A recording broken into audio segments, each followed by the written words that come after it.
And now it says here, due to the connection problems players were encountering on the first day, we will be hosting the Basketball Godz event next weekend in order to give all players a fair chance. And as you guys see, this joint got 76K views, but it's all fake. We finna get into all the details. If any of you guys are new here, consider dropping a like and a sub. Leave your thoughts in the comment section below. Let's get to the video.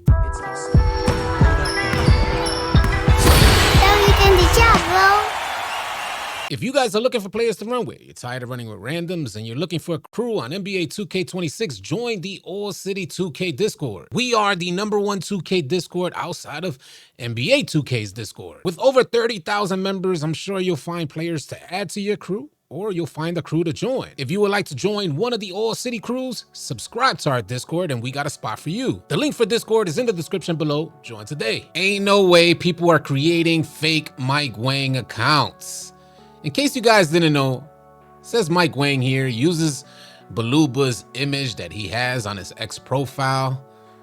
But as you guys see, 187 following, and he only got 216 followers. But because a lot of players in the 2K community are gullible, we want to make sure you guys are aware that this right here should say @Baluba. I mean, this guy even got Splash to follow him, and that post that he had is up to 79K from the intro. So he's getting a lot of views on this post, and I don't know how many of you guys are in agreement with this, because some people that may be watching may be thinking, damn, he got a ton of views, let me go ahead and create a fake Mike Wang account as well. There's already 2 of them. This guy Free Sluggies, which Deontay posted, so they might be the same person. So you might have multiple fake Mike Wang accounts out there. This fake Mike Wang account has 13K views on this post, and this one, damn, by the end of this video might be at 100K views. So this is spreading like wildfire. I could tell you guys, one thing I know about this online stuff is that as quickly as you rise is as quickly as you'll fall.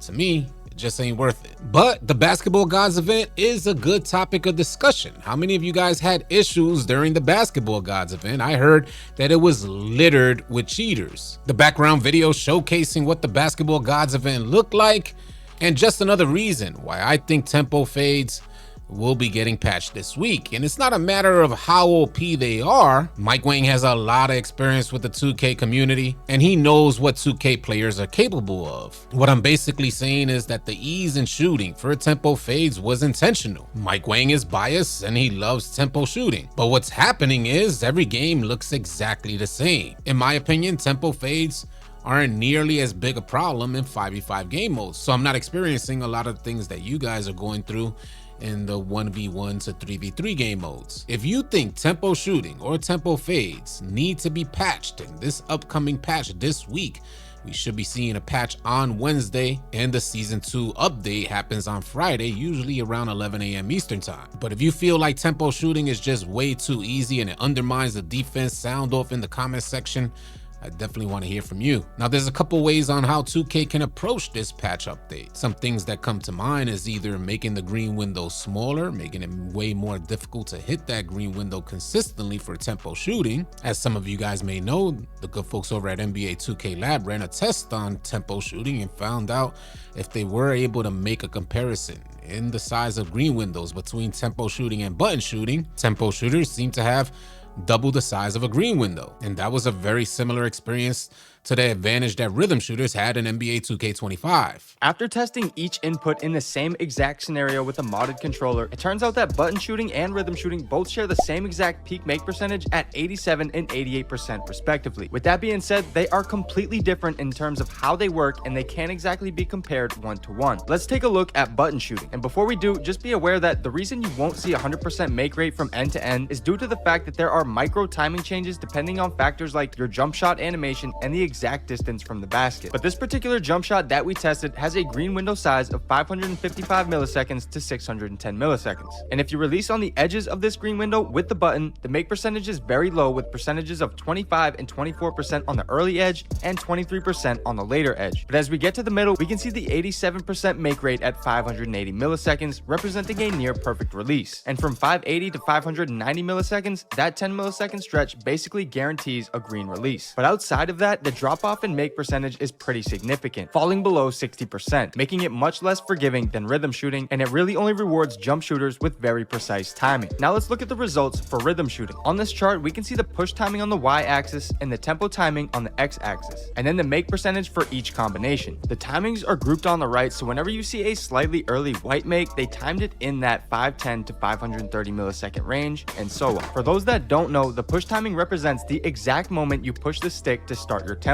So not the flick down to start the jump shot, but the moment you start your way back up. The tempo timing on the x-axis represents how long it takes from that initial push to the release of the stick throw. So a 50 millisecond tempo would mean it takes 50 milliseconds from the moment you start the push timing to the finish of your stick throw. As you can see, there is a ton of combinations where you'll likely see a green release. The ideal timing spot for rhythm shooting would be anywhere from 520 milliseconds to 590 milliseconds on the push timing, and then 35 to 60 milliseconds on the tempo timing, where each combination in that green rectangle sees a make percentage of no less than 60%, with even better releases sitting in the high 70s to 80% make rate. What makes stick shooting even better is the fact that there is very much makeable timings even outside that green rectangle, giving you the ultimate forgiveness. So while we can't exactly quantify the green window size of rhythm shooting, it appears to roughly be 2 times bigger than that of button shooting when considering both push timing and tempo inputs. This is likely why it's considered easier to shoot with the stick over the button. And that's pretty much what it boils down to. And I think a lot of tempo shooters are feeling like it takes way more skill to tempo shoot. But as you guys see from the test results and the good folks over at NBA 2K Labs found out,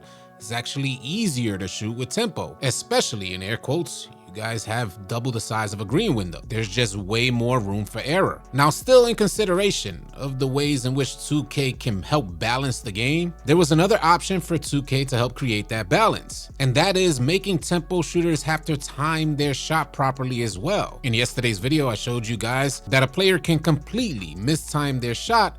As long as they green their tempo, that shot is automatically green. A good way to help make tempo shooting a bit more difficult is having players time their shot properly along with greening their tempo. Another option, another way that 2K can help create balance within tempo shooting is increasing the shot contests. But I gotta keep it a buck with y'all. What worries me about 2K messing with the shot contest system is that it's gonna affect all shooters all across the board. Considering that button shooters already have a minimal amount of grace with shooting and they have to be so precise to get that instant green, 2K Labs finding out that button shooters have about a 10 millisecond perfect green window. If 2K increases the shot contest, then that's going to shrink that green window even smaller than 10 milliseconds, meaning that button shooters will have to be even more precise. So to quickly recap the 3 options to kind of curb and balance out tempo shooting with button shooting. Number 1, 2K can just make it more difficult to green your tempo, make it just a bit more strict. Number 2, 2K can make the consideration